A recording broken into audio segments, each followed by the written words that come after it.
12ই রবিউল আউয়ালে নবী দিবস পালন করা যাবে কি যাবে না? মিলাদুন নবী। আচ্ছা বলেন তো বাবা, নবী পাকের মিলাদ পালন করা যাবে কি যাবে না? আপনারা পালন করেন? একটু জোরে বলেন না, পালন করেন আপনারা? আমি আপনাকে রেফারেন্স দিব যেগুলো কিতাবের, একটাও আমার বাড়ির কিতাবের নয়। আপনারা সকলে জানেন, নামটা এক্ষুনি শুনলেন, ইমাম ইবনে হাজার আসকালানী রাহমাতুল্লাহ আলাইহি, যিনি হচ্ছেন একজন বিখ্যাত মুহাদ্দিস, লাখ লাখ হাদিসের হাফিজ, জিনার লেখা কিতাব না পড়লে কোনটা সহিহ কোনটা জয়ীফ কেউ বুঝতে পারবে না। অসংখ্য কিতাব লিখেছেন, বুখারী শরীফের শারা ফাতহুল বারী লিখেছেন, তাহজিবুত তাহজিব লিখেছেন, আসমা ও রিজালের কিতাব লিখেছেন, জারহ ও তাদিলের কিতাব লিখেছেন। অসংখ্য কিতাব লিখে নবী পাকের উম্মতকে উপহার দিয়ে গেছেন। তিনি মিলাদুন নবীর সম্পর্কে কি বক্তব্য দিয়েছেন, তিনার বক্তব্য শোনাচ্ছি। কিতাবটির নাম হচ্ছে আল হাবিলিল ফাতাওয়া, লেখকের নাম হচ্ছে ইমাম জালালউদ্দিন সিউতি। এই কিতাবের মধ্যে উনি ইনার বক্তব্য উল্লেখ করেছেন। মক্কার ইমাম ইমাম ইসমাইল হাক্কি রাহমাতুল্লাহ আলাইহি হানাফি, তিনি নিজের কিতাব তাফসিরে রুহুল বায়ানের মধ্যে ইমাম ইবনে হাজার আসকালানির বক্তব্যকে উল্লেখ করেছেন। কিভাবে উল্লেখ করেছেন? ওয়াকাদ ইস্তাখরাজাত লাহুল ইমামুল হাফিজ ইবনে হাজার আসকালানি আসলান মিনাস সুন্নতি। ইমাম ইবনে হাজার আসকালানি বলছেন, আমি মিলাদুন নবীর দলিল নবীর সুন্নাতে পেয়েছি। জোরে বলতে হবে সুবহানাল্লাহ। সুবহানাল্লাহ। বলছে মিলাদুন নবীর নবী নিজেই পালন করেছেন, রাসূল পাক সাল্লাল্লাহু আলাইহি সাল্লামের সুন্নাতে পেয়েছি। একই বক্তব্য ইমাম জালালউদ্দিন সিউতি আল হাবিলিল ফাতাওয়ার মধ্যে দিয়েছেন, হুসনুল মাকসাদ ফি আমালিল মাওলিদ কিতাবের মধ্যে দিয়েছেন। দলিল কি পেশ করেছেন, দলিলটা শুনেন। কিতাবটির নাম মুসনাদে বাজ্জার, হাদিসের কিতাব। এই কিতাবের মধ্যে হাদিস, মাজমাউজ জাওয়াইদের মধ্যে ইমাম হাইসামি হাদিসটি নিয়েছেন। তারপরে চলে আসেন, কিতাবটির নাম মুসান্নাফে আব্দুর রাজ্জাক, এই কিতাবের মধ্যে হাদিসটি রয়েছেন। আরেকটি কিতাব তাহজিবুত তাহজিব, এই কিতাবের মধ্যেও হাদিসটি রয়েছেন। আল্লাহর নবী সাল্লাল্লাহু আলাইহি সাল্লাম 40 বছর পর নিজের নবুয়াতকে প্রকাশ্য করেছিলেন, নবী হওয়ার এলান করেছিলেন। এখানে একটা কথা জেনে নেবেন, আমার নবী 40 বছর পর নবী হয়েছেন, আগে নবী ছিল না, এই বক্তব্যটি ভুল বক্তব্য। আমার আপনার নবীকে জিজ্ঞাসা করা হলো, কিতাবটি হাকিম আল মুস্তাদরাক আলা সাহিহাইন, হাদিসটি উল্লেখ করে ইমাম হাকিম বলছেন হাদা হাদিসুন সহিহুল ইসনাদ, এই হাদিসের সনদ হচ্ছে সহিহ। এই হাদিসকে ইমাম বুখারী রাহমাতুল্লাহ আলাইহি তারিখুল কবিরের মধ্যে লিখেছেন। হাদিসটি কি সাহাবা জিজ্ঞাসা করছেন, ইয়া রাসূলুল্লাহ মাতা কুনতা নবিয়ান, আপনি নবী কবে ছিলেন? আপনি নবী কবে ছিলেন? রাসূল পাক উত্তরে বলছেন, কুনতু নবিয়ান, আমি ওই সময়তে নবী ছিলাম। ওয়া আদামু বাইনার রূহি ওয়াল জাসাদ, যখন আদমের দেহের মধ্যে আত্মা ভরা হয়নি, আমি মুস্তাফা নবী হয়ে গেছিলাম। সুবহানাল্লাহ। আরেকটি হাদিস, কিতাবটির নাম মুসনাদে আহমদ, এই কিতাবের মধ্যে হাদিস, যে হাদিসকে নাসিরউদ্দিন আলবানী সিলসিলায়ে আহাদিসে সহিহার মধ্যে সহিহ বলেছেন, যে হাদিসকে ইমাম মুনজিরি সহিহ বলেছেন। হাদিসটি কি? সাহাবা জিজ্ঞাসা করছেন, ইয়া রাসূলুল্লাহ মাতা জুইলতা নবিয়ান, হুজুর আল্লাহ আপনাকে নবী কবে বানিয়েছেন? রাসূল পাক বলছেন, ওয়া আদামু বাইনার রূহি ওয়াল জাসাদ, যখন আদমের দেহের মধ্যে আত্মাকে ভরা হয়নি, আল্লাহ আমাকে নবী বানিয়ে দিয়েছেন। সুবহানাল্লাহ। এইজন্য আমার আপনার নবী মায়ের পেটে আছেন তো নবী আছেন, আমার আপনার নবী 7 বছর আছেন তো নবী আছেন, 20 বছর আছেন তো নবী আছেন। 40 বছর পর নিজের নবী হওয়ার এলান করেছেন। যেই হাদিস দিয়ে কিছু লোক প্রমাণ করতে চায় নবী 40 বছর পর নবী হয়েছেন, ওই হাদিসের শব্দ হচ্ছে বুয়সান নবুয়া। বুয়সা মানে নবী হয়েছেন নয়, প্রকাশ্য করা। নবুয়াতকে আমার নবী প্রকাশ্য করেছেন, জাহির করেছেন 40 বছর পর। 40 বছর পূর্বেও আমার আপনার নবী নবী ছিল। জোরে বল সুবহানাল্লাহ। সুবহানাল্লাহ। এই আকীদা নিজেই নবী মুস্তাফা দিয়েছেন। এইবার শুনেন, এই 4টি কিতাব নাম নিলাম, এর মধ্যে সহিহ হাদিস। আল্লাহর নবী সাল্লাল্লাহু আলাইহি ওয়াসাল্লাম 40 বছর বয়সে নবুয়াত প্রকাশ্য করলেন, নবুয়াতের এলান করলেন। 40 বছর পর আমার আপনার নবী সাল্লাল্লাহু আলাইহি সাল্লাম নবুয়াতের এলান করার পর সাহাবায়ে কেরামকে নিজের জন্মদিনকে কেন্দ্র করে জমা করলেন। জমা করার পর আল্লাহর নবী একটা ছাগল জবাই করলেন। ছাগল জবাই করে সমস্ত সাহাবাকে খাওয়ালেন। ইমাম জালালউদ্দিন সিউতি রাহমাতুল্লাহ আলাইহি নিজের কিতাব হুসনুল মাকসাদ ফি আমালিল মাওলিদের মধ্যে লিখেছেন, এবং আল হাবিলিল ফাতাওয়ার মধ্যে হাদিসের ব্যাখ্যা করছেন ইমাম জালালউদ্দিন সিউতি বলছেন আল্লাহর নবী সাল্লাল্লাহু আলাইহি সাল্লাম 40 বছর বয়সের পর সাহাবায়ে কেরামকে একত্রিত করে যে ছাগল জবাই করেছেন আর সাহাবাকে খাইয়েছেন নিজের জন্মদিনকে কেন্দ্র করে আল্লাহর নবী ছাগলের মাংস খাইয়ে নিজের মিলাদ পালন করেছেন সুবহানাল্লাহ সুবহানাল্লাহ নিজের মিলাদ পালন করেছেন এই জন্য ইমাম জালালউদ্দিন সিউতি আল হাবিলিল ফাতাওয়ার মধ্যে লিখছেন নবী পাকের জন্মের দিনকে কেন্দ্র করে মানুষের জন্য খাওয়া দাওয়ার ব্যবস্থা করা জিকির আজকারের মাহফিল করা কুরআন তেলাওয়াত করা রোজা রাখা এবং সুন্দর পোশাক পরা দুরূদ ও সালাম পাঠ করা কুরআন তেলাওয়াত করা দান সাদকা করা এই সমস্ত কাজ হচ্ছে ভালো কাজ এই যারা এই কাজ করে নবীর মিলাদ পালন করবে আল্লাহ তাদেরকে সওয়াব দান করবেন 950 বছর পূর্বের মুহাদ্দিস ইমাম ইবনুল জাওজি রাহমাতুল্লাহ আলাইহি নিজের কিতাব আল বায়ান ও মাউলিদিন নবীর মধ্যে লিখতেছেন যুগ যুগ থেকে মুসলমান মক্কাতে মদিনাতে ইয়ামানে শাম দেশে সারা পৃথিবীতে যখন নবীর মিলাদের দিন আসে সুন্দর সুন্দর পোশাক পরে গোসল করে আতর খুশবু লাগিয়ে বড় বড় মাহফিল করে খাওয়া দাওয়ার ব্যবস্থা করে দান সাদকা করে কুরআন তেলাওয়াত করে নাত মানকাবাত পাঠ করে এই সমস্ত কাজ নেক কাজের অন্তর্ভুক্ত যারা এইভাবে জন্মদিন পালন করবে নবীর আল্লাহ তাদেরকে সওয়াব দান করবে সুবহানাল্লাহ সুবহানাল্লাহ ইমাম সালেহ শামী রাহমাতুল্লাহ আলাইহি নিজের কিতাব সুবুলুল হুদা ওয়ার রশাদের মধ্যে লিখতেছেন আল্লাহর নবীর জন্মদিনকে কেন্দ্র করে মানুষের জন্য খাওয়া দাওয়ার ব্যবস্থা করা এটা মুস্তাহাব নেকির কাজ জোরে বলতে হবে সুবহানাল্লাহ তারপরে চলে আসেন একটা অনেক কিতাবে রেফারেন্স রয়েছেন বাবা তবে আপনাকে আমি একটি কিতাব আর বলে দিই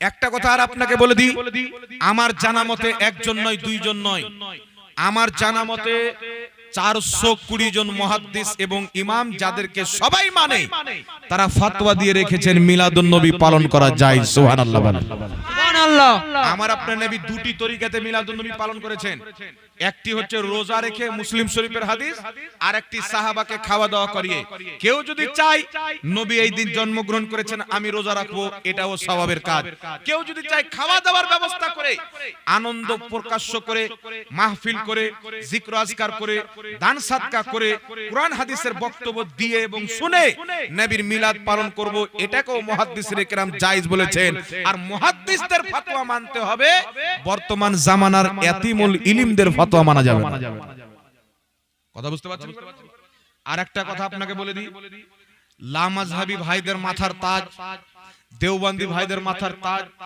সুন্নিদেরও মাথার তাজ শাহ ওয়ালিউল্লাহ মুহাদ্দিস দেহলভী রাহমাতুল্লাহ সবাই তিনাকে মানেন তিনি নিজের কিতাব ফাইজুল হারমাইনের মধ্যে লিখতেছে আমি যখন মক্কা হজ করতে গেলাম তো বলছেন মক্কাতে হজ করে আসলাম তারপরে তিনি বলছেন আমি রবিউল আউয়াল মাসে উমরা করতে গিয়েছি দেখছি 12ই রবিউল আউয়ালে গোটা আরববাসী নবী মুস্তাফার মিলাদ পালন করতে ব্যস্ত আছে জোরে বলেন সুবহানাল্লাহ আরবের মাটিতে 700-800 বছর পর্যন্ত নবীর মিলাদ পালন হয়েছে বন্ধ করার বয়স মাত্র আপনার 75-77 বছর হলো এখন যারা বলতে চায় আরবে হয় না তো যখন আরবে শত শত বছর হয়েছে হাজার বছর আরবে মিলাদুন নবী পালন হয়েছে তখন কি আরবে ইসলাম ছিল না ইসলাম তখনও ছিল ইসলাম এখনো আছে তবে আমার আপনার নবী বলেছেন মিশকাত শরীফ কিতাবুল ফিতানের মধ্যে হাদিস কিয়ামতের পূর্বে মক্কা মদিনাতে কিছু মুনাফিক দখল করে থাকবে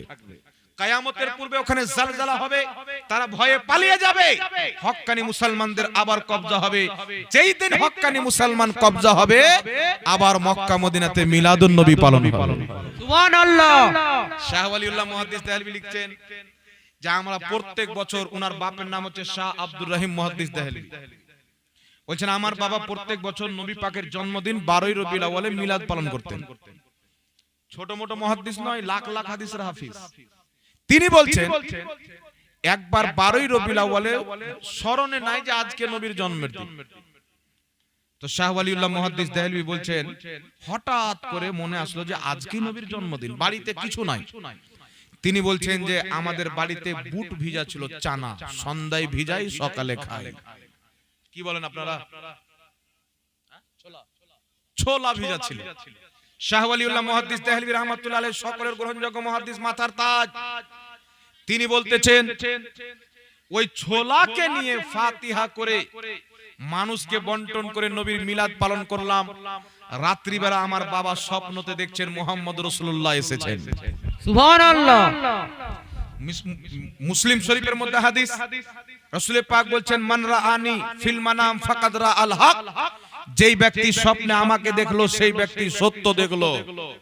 আল্লাহর নবী স্বপ্নতে এসে বলছেন, এই শাহ ওয়ালিউল্লাহ মুহাদ্দিস দেহলভির বাপ, তুমি আমার মিলাদ পালন করেছো, আমার আগমনে খুশি হয়ে আনন্দ প্রকাশ করেছো, ফাতিহা করে ছোলা বন্টন করে আমার মিলাদ পালন করেছো। আমার মহব্বতে আমি মুস্তাফা খুশি হয়ে তোমাকে দিদার দিতে এসেছি। জোরে বল সুবহানাল্লাহ। সুবহানাল্লাহ।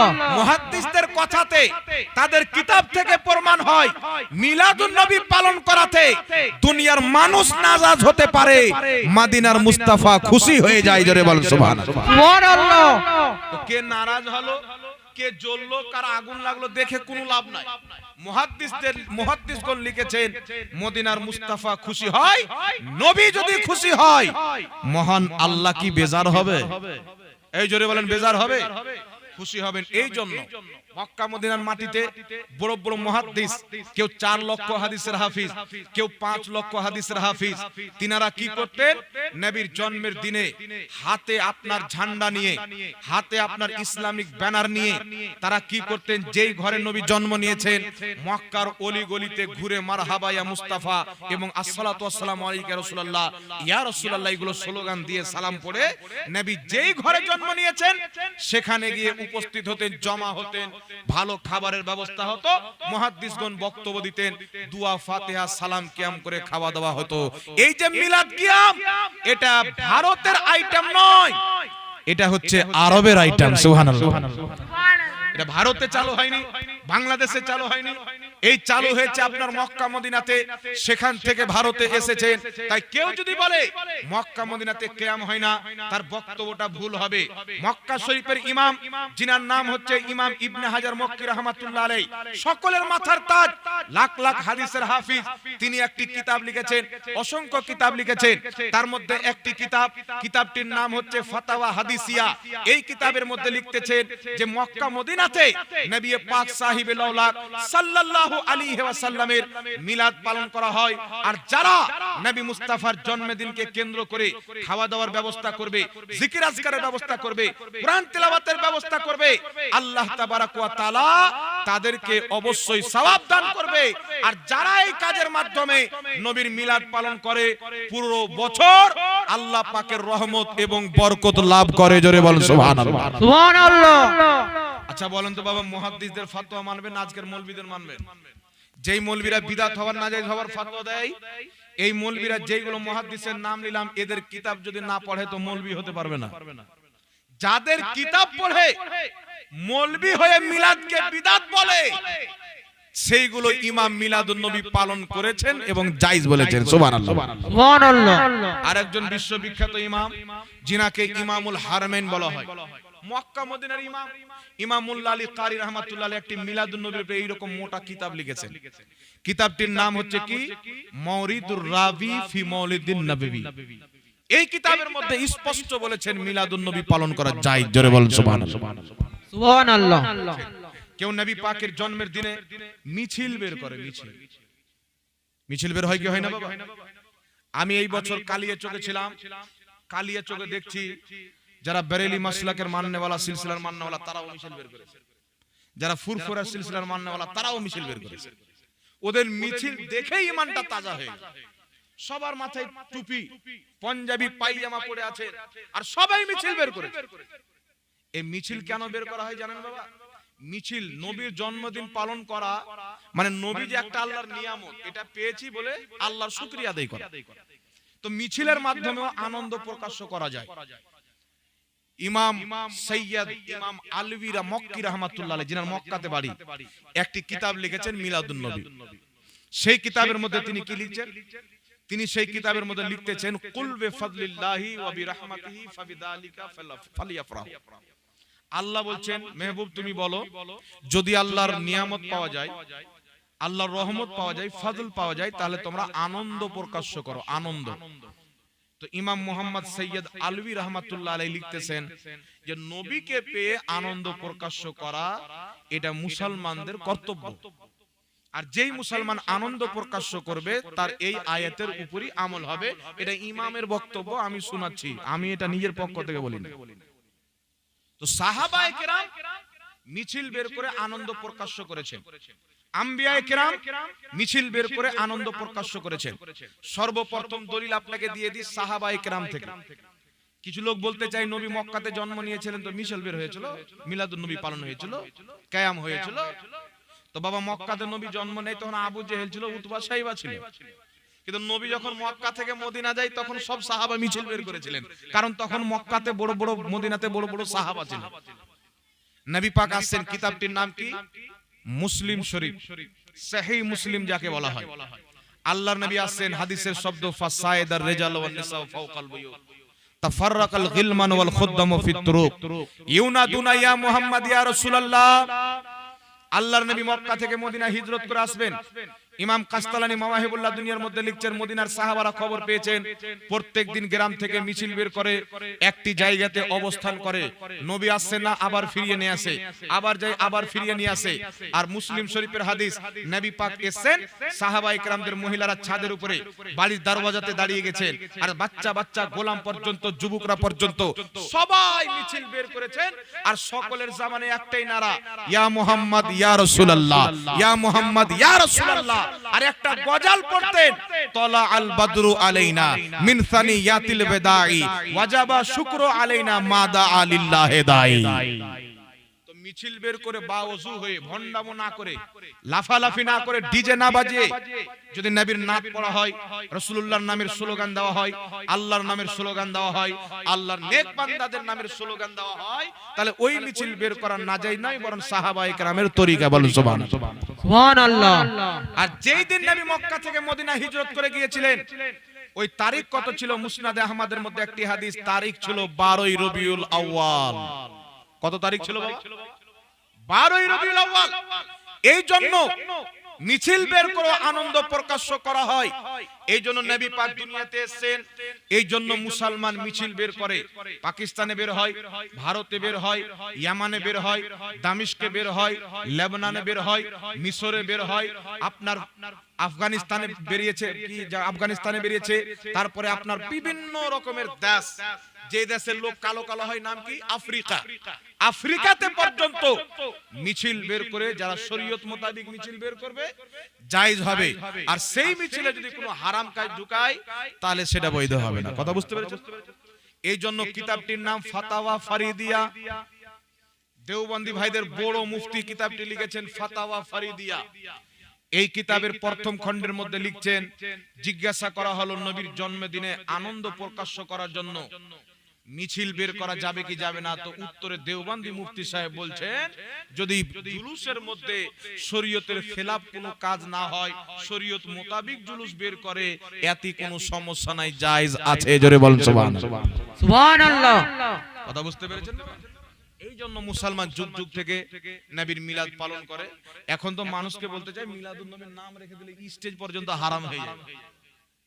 বাংলাদেশের কিছু মৌলবি আছে যে মিলাদুন নবী পালন করা বিদআত, ওই মৌলবিকে আবার মালয়েশিয়াতে ডাকছে 1.5 লাখ টাকা নাজরানা দিয়ে, ও ফির মিলাদুন নবীর মাহফিল করে আসছে। বাংলাদেশে যখন ধরছে যে হুজুর আপনি যে মিলাদুন নবী বিদআত বলেন আর মিলাদুন নবীর মাহফিল করে আসলেন, বলছে আমি ব্যানার দেখিনি, সামনে দেখে বক্তব্য দিয়েছি। বাংলাদেশে একটি জাতীয় মসজিদ আছে, সেই মসজিদে প্রত্যেক বছর মিলাদুন নবীর মাহফিল হয় কয়েকদিন পর্যন্ত। সেখানে একটা বাংলাদেশের জামাতে ইসলামীর মৌলবি আছে, আবুল কালাম আজাদ বাশার তার নাম। এ সারা জিন্দেগি বলে মিলাদুন নবী বিদআত বিদআত, হারাম, মুখ টেढ़া করে, সুজা করে, একা করে, বেকা করে, জয় রকম মুখের কাটিং হয় ওই রকম করে বলেছে বিদআত। আর এই বছর ওকে যখন দাওয়াত দিয়েছে ওই জাতীয় মসজিদের মিলাদুন নবীর মাহফিলে, ওখানে গিয়ে বলছে আমরা ছোট ছোট মাসলা ভুলে যাব, আমরা সব মুসলমান এক হব। আজকে এই পবিত্র মিলাদুন নবীর মাহফিল থেকে আমি এটাই এলান করতে চাই। নাজরানা পেলে তো জায়েজ হয়ে গেল। এই জন্য বাবা বলতে চাই, নবী পাকের সালাম, নবী পাকের মিলাদ, নবী পাকের কিয়াম, এতে কোনো খারাপ কাজ নাই। কাউকে গালি দেওয়া হয় না, কাউকে ঘৃণা করা হয় না, নবীর সম্মানে দাঁড়ায়। বুখারীর প্রথম হাদিস, ইন্নামাল আমালু বিন্নিয়াত, প্রত্যেক আমলের ফল হচ্ছে তার নিয়তের উপরে। মুসলমান এটাই মনে করে দাঁড়ায়, আল্লাহ আমি তোমার নবীকে ভালোবাসি, না দেখে দাঁড়িয়ে সালাম পড়ে নবীর মহব্বত ইজহার করছি, প্রকাশ্য করছি। জোরে বলেন সুবহানাল্লাহ। সুবহানাল্লাহ। আর আমার নবী বলেছেন মুমিনদের আমলের চাইতে তার নিয়ত আরো বেশি ভালো। মুমিনের আমলের চাইতে তার নিয়ত আরো বেশি ভালো। এই জন্য যখন কোন নেক বান্দা নেকির কাজ করার নিয়ত করেন, আল্লাহ সঙ্গে সঙ্গে একটি নেকি লিখে দেওয়ার হুকুম করেন।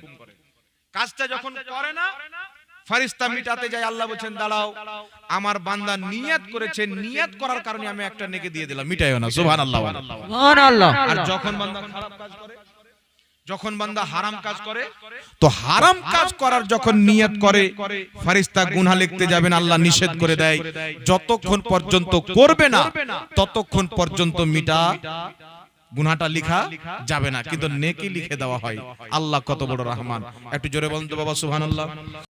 মাজমা যাওয়াইদের মধ্যে ইমাম হাইসামি লিখেছেন, রাসূল পাক বলছেন দুনিয়া আল্লাহ আমার সামনে উজ্জ্বল করে দিয়েছেন, কিয়ামত পর্যন্ত এই দুনিয়াতে যা কিছু ঘটবে আমি মুস্তাফা এমন ভাবে দেখি যেমন হাতের থাবা দেখতে পাওয়া যায়। সাত আকাশের উপর আমার আপনার নবী মুস্তাফা দেখতে পাচ্ছে। এখন মানুষ যুক্তি দেয় কি, এতগুলো হাদিস থাকতে তারা বলতে চায় যে রাসূল করিম সাল্লাল্লাহু আলাইহি সাল্লামকে মাটি দেওয়া হয়েছে, তিনার কবরের উপরে মাটি চাপা হয়েছে, মাটি ফুটো করে কি করে দেখতে পারে? আপনাকে বলতে চাই, জমিন থেকে প্রথম আকাশ 500 বছরের রাস্তা, প্রথম আকাশ থেকে তার সাইড পার করতে 500 বছর রাস্তা, প্রথম থেকে দ্বিতীয় আকাশ যেতে 500 বছর রাস্তা, এই করে করে আমার নবী মুস্তাফা এত মোটা মোটা আসমানকে ছিদ্র করে যদি জান্নাতের হাউজে কাউসার দেখতে পারে, মদিনার নিজের রওজা মুবারক থেকে, নিজের কবরে আনোয়ার থেকে নবী মুস্তাফা বাংলার উম্মত দেখতে পায় কি পায় না? এই পারে কি পারে না? জোরে বলেন, পারে কি পারে না? কেউ যদি বলে মরে গেছেন, শেষ হয়ে গেছেন, এসো দলিল দাও, আমি প্রমাণ করব নবী যেমন কালকে জিন্দা ছিল নিজের কবরে আজ পর্যন্ত তেমনই জিন্দা আছে। কালকে যেমন উম্মতের খবর রাখতেন আজ পর্যন্ত উম্মতের খবর রাখেন। যেই নবী মুস্তাফা মায়ের গর্ভ থেকে লৌহে মাহফুজে চলা কলমের আওয়াজ শুনতে পায়, যেই নবী মুস্তাফা আসমানের তাসবিহ পাঠ করার আওয়াজকে শুনতে পায়, যেই নবী মুস্তাফা সাত আকাশের উপরে জান্নাতের হাউজে কাউসারকে দেখতে পারে, যেই নবী মুস্তাফা আরবের মাটি থেকে পূর্ব পশ্চিম পর্যন্ত দেখতে পারে, যেই নবী মুস্তাফার সামনে আল্লাহ পাক দুনিয়া হাতের তালুর মতন করে দিয়েছেন, সেই নবী মুস্তাফা উম্মতকে দেখতেও পারে, উম্মতের আওয়াজকে শুনতেও পারে। তার কারণে ইমাম আহলে সুন্নাত বলছেন দূর ও নজদীক কে सुनने वाले वो कान काने लाले करामत पे लाखों सालाम। দূর থেকে যে কান শুনতে পায়, কাছ থেকে যে কান শুনতে পায়, মুস্তাফার ওই কানের ফজিলতের প্রতিও সালাম। সুবহানাল্লাহ। এইজন্য আপনাকে বলতে চাই বাবা, আমরা দুরূদ পড়ি তো নিয়ত রাখবেন যে রাসূল পাক সাল্লাল্লাহু আলাইহি সাল্লামকে আল্লাহ শক্তি দেন আমার নবী শুনতে পায়। কথা বুঝতে পারছেন কি পারেন না বাবা? এবার আরেকটা কথা আপনাকে বলে দিই, আল্লাহ ওয়ালারা শুনতে পায় কি পায় না? একটা কথা মনে রাখবেন, যারা আল্লাহর ওলি হয়ে যায় না, তো এই যে আমাদের হাত দেখছেন, এই হাত তাদের থাকে না, এই চোখ থাকে না, এই পাও থাকে না। বুখারী শরীফের মধ্যে হাদিস, আল্লাহ তাবারাক ওয়া তাআলা বলছেন যখন আমার কোনো বান্দা আমাকে রাজি করে নেয়, আমি যাকে ওলি বানিয়ে দিই, সেই বান্দার চোখ আমি হয়ে যাই, কান আমি হয়ে যাই, মুখ আমি হয়ে যাই, হাত আমি হয়ে যাই, পাও আমি হয়ে যাই। তার রাসূল পাক বলছেন যে আল্লাহ ওয়ালাদের দৃষ্টি থেকে নিজেকে বাঁচিয়ে রাখো, কারণ তোমরা মাথার চোখে দেখো, আল্লাহ ওয়ালারা আল্লাহর নূর দিয়ে দেখে। আল্লাহ ওয়ালারা আল্লাহর নূর দিয়ে দেখে। মিশকাত শরীফের মধ্যে একটি হাদিস, আপনার হযরতে সারিয়া একটি পাহাড়ের পাশে আছেন, মদিনা থেকে কত হাজার কিলোমিটার দূর। তো ডাকু তিনাদের উপর আক্রমণ করবেন, মুসলমানদের দল আছে। তো হযরতে সারিয়া যেখানে দাঁড়িয়ে আছেন, পিছন দিক দিয়ে ডাকু আসছে, উনাকে দেখে নেবেন। তো হযরত ওমর ফারুক মদিনার মসজিদে খুতবা দিচ্ছেন। খুতবা দিতে দিতে বলছেন, হাদিসের মান হচ্ছে হাসান, মিশকাত শরীফের মধ্যে। খুতবা দিতে দিতে বলছেন, ইয়া সারিয়া, এ সারিয়া, পাহাড়ের পিছনে চলে যাও। হাজারো কিলোমিটার দূর হযরতে উমর ফারুক খুতবার মাধ্যমে বলছেন সারিয়া পাহাড়ের পিছনে চলে যাও। হযরতে সারিয়া আওয়াজ শুনতে পেলেন, পাহাড়ের পিছন দিকে চলে গেলেন। আর তিনি যখন দীর্ঘদিন পর মদিনাতে ফিরে এসেছেন তো বলছেন আমি কার আওয়াজ শুনে পাহাড়ের পিছনে হয়েছি? লোকজন বলছেন ওটা হযরতে উমর ফারুক খুতবার মধ্যে তোমাকে আওয়াজ দিয়েছিল। সুবহানাল্লাহ বলেন। সুবহানাল্লাহ। নবী পাকের খলিফা, নবী পাকের উম্মত, নবী পাকের গোলাম যে হযরতে উমর ফারুক নিজেকে নবীর গোলাম বলতেন। হাকিম আল মুস্তাদরাকের মধ্যে হাদিস, হযরত উমর ফারুক বলতেন আমি নবী পাকের গোলাম।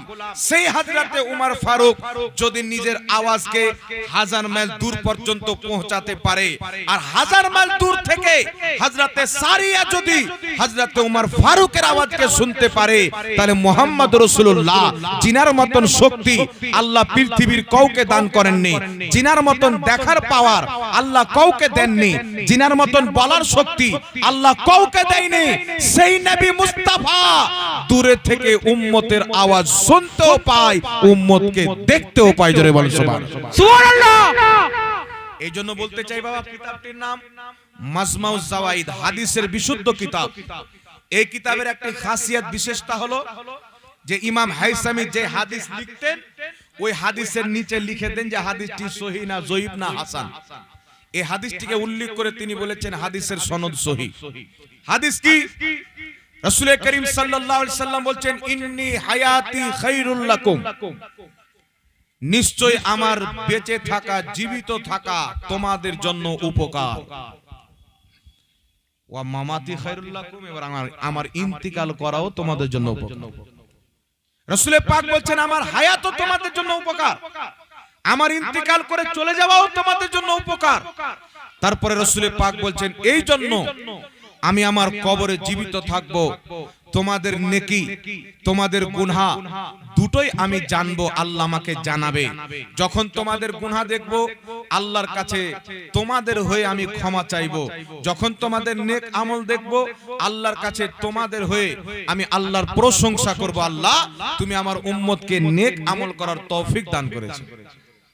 সুবহানাল্লাহ। কি তোমাদের গুনাহ আমার কবরে পেশ করা হবে, যদি গুনাহ দেখি আল্লাহর কাছে তোমাদের হয়ে ক্ষমা চাইবো, আর যদি নেকি দেখি আল্লাহর প্রশংসা করব। এখান থেকে বোঝা গেল আল্লাহর নবী মুস্তাফা আজ পর্যন্ত নিজের রওজা মুবারকে থেকে উম্মতের উপকারও করতে পারে, উম্মতের সহযোগিতাও করতে পারে। সুবহানাল্লাহ।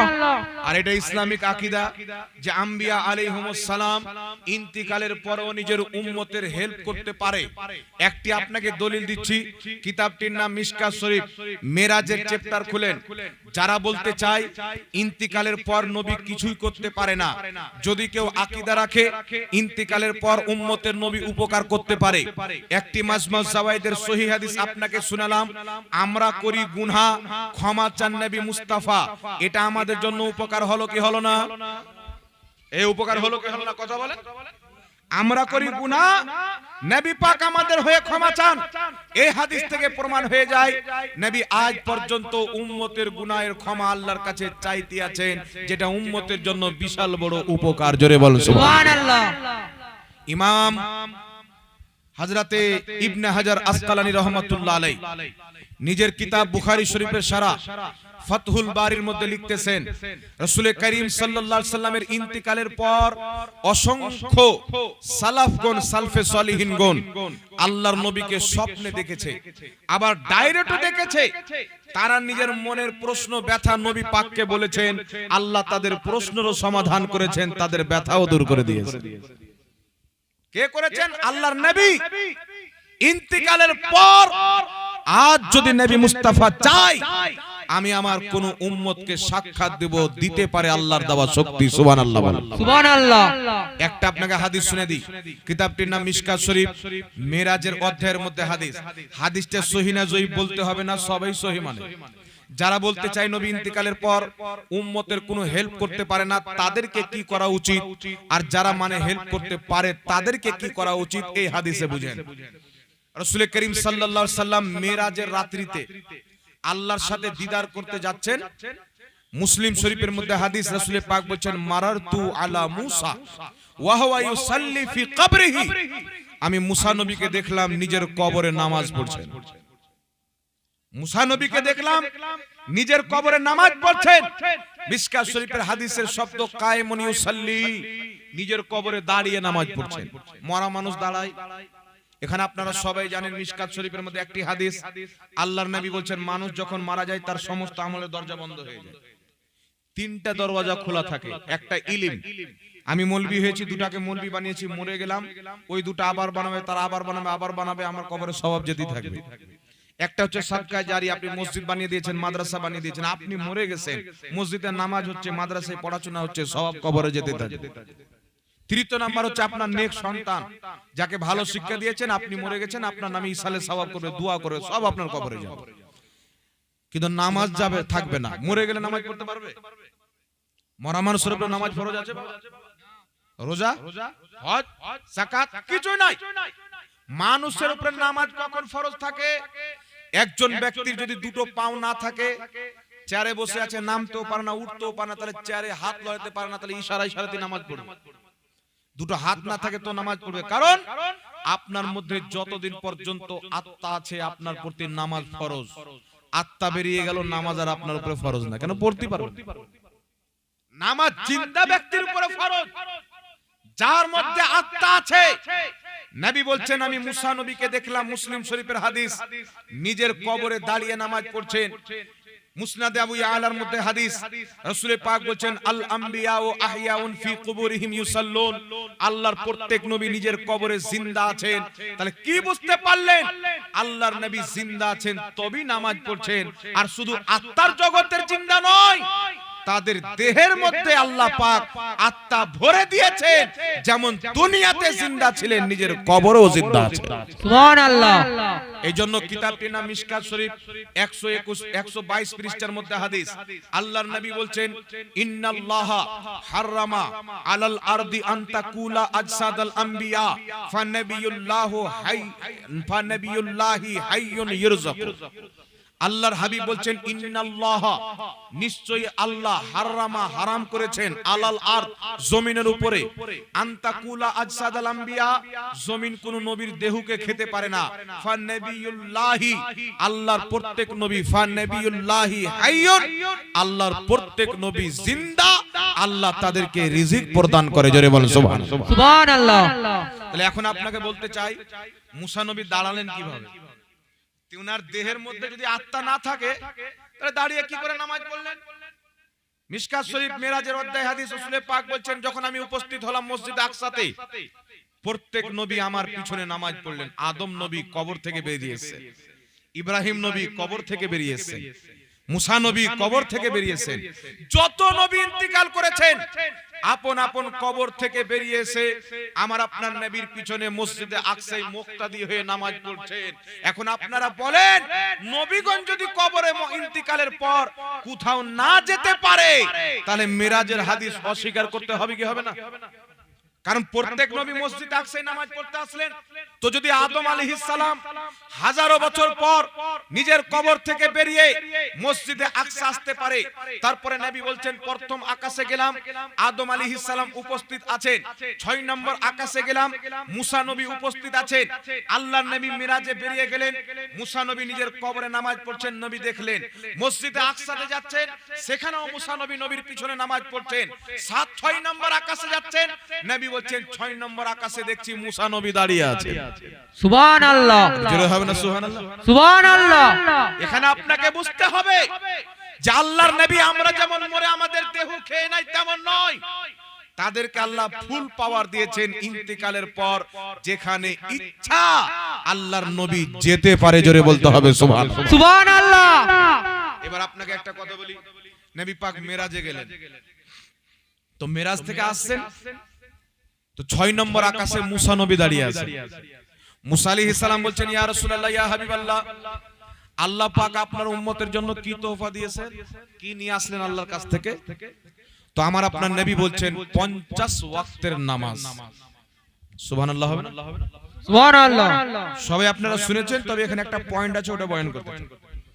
আল্লাহর নবী বলছেন 50 ওয়াক্তের নামাজ। আচ্ছা বলেন তো মুসা নবী ইন্তিকাল করেছেন কি করেননি?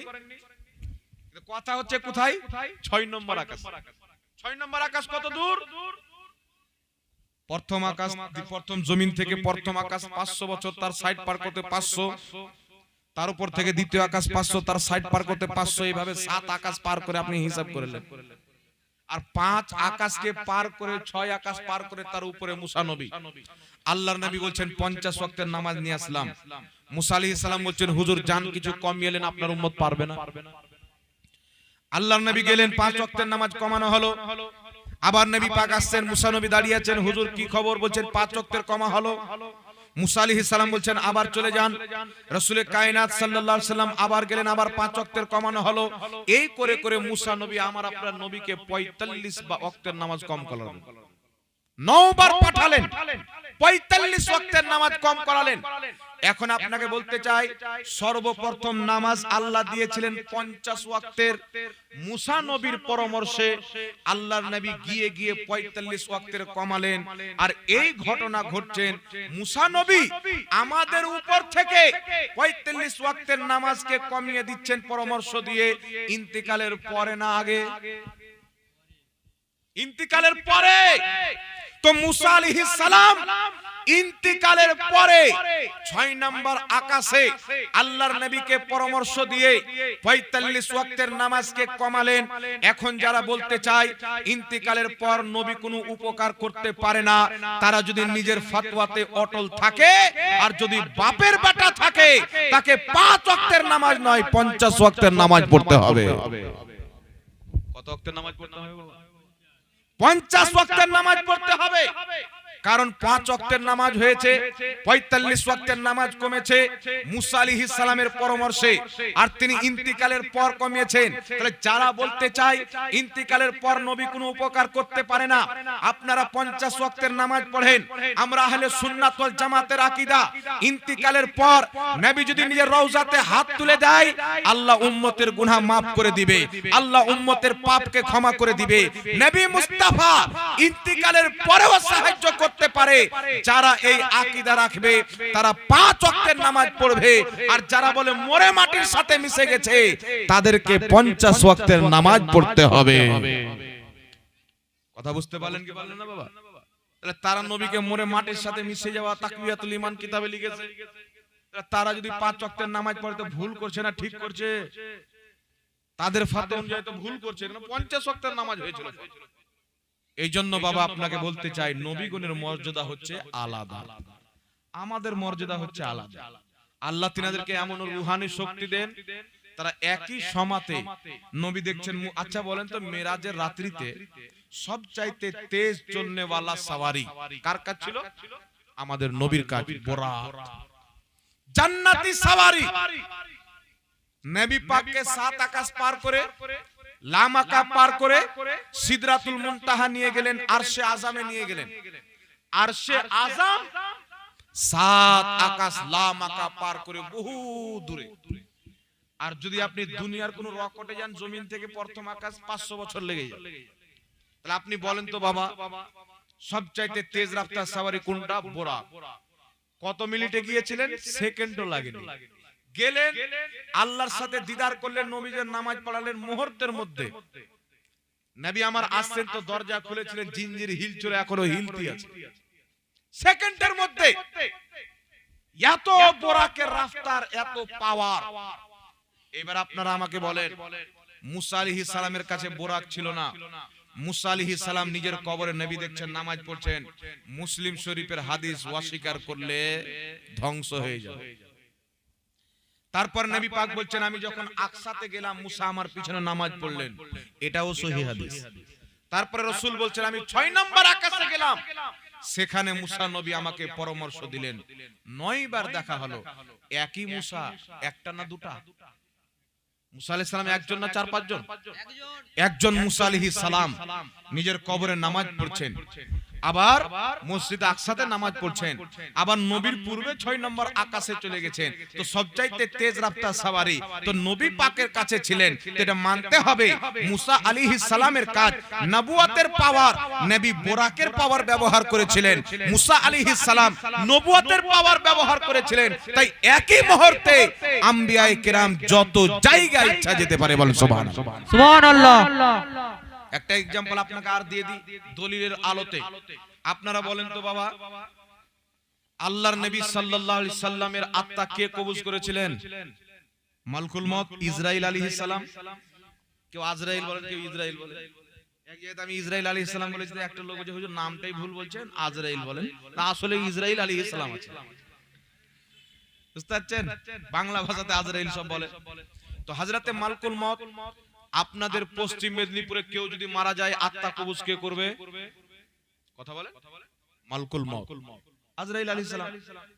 পাকিস্তানে মারা গেলে আজরাইল আলাইহিস সালাম, সৌদিতে মারা গেলে আজরাইল আলাইহিস সালাম। আচ্ছা বলেন তো একই টাইমে একটা লোক মরে না হাজারো লোক মরে? হাজারো লোক মরে ভাই একই টাইমে। কেউ ভারতে মারা গেল, কেউ পাকিস্তানে মারা গেল, কেউ সৌদিতে মারা গেল, কেউ কোথায় মারা গেল। তো মালকুল মউত একজন না, যতটা লোক মরবে ততজন একজন মালকুল মউত। চিন্তা করেন আল্লাহর কুদরতি শক্তি।